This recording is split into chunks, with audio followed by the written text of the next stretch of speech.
Hello students, today we will learn how to use a protractor to measure angles.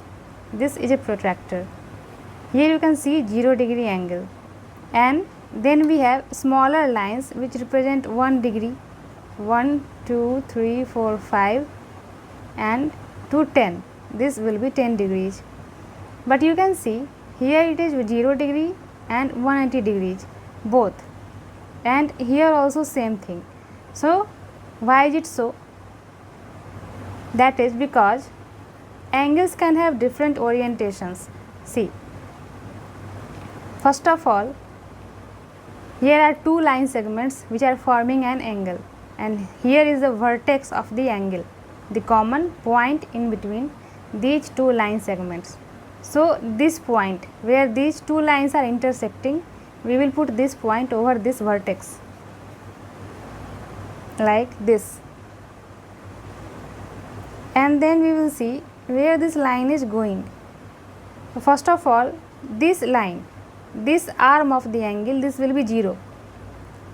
From 0 we will see where it is going, 55 degrees. This is an acute angle, 55 degrees.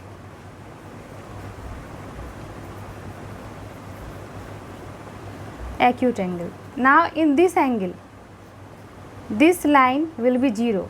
So we cannot use this 0 here, we will use this 0.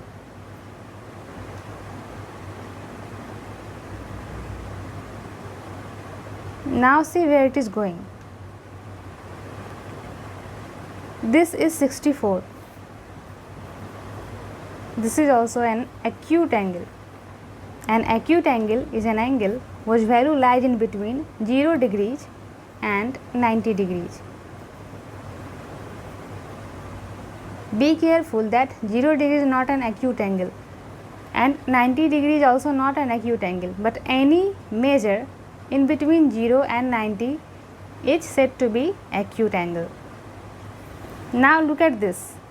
By looking at this angle, you can say that this is more than 90 degrees, that is, this is an obtuse angle, more than 90 degrees and less than 180 degrees. So this will be 0. So you put like this.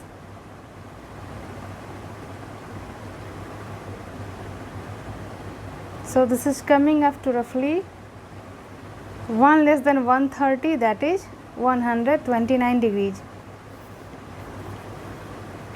This is an obtuse angle.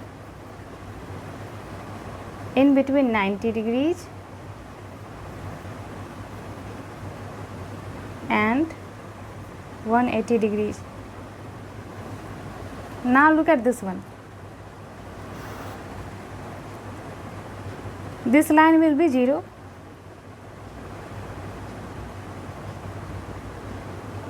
And where is it going?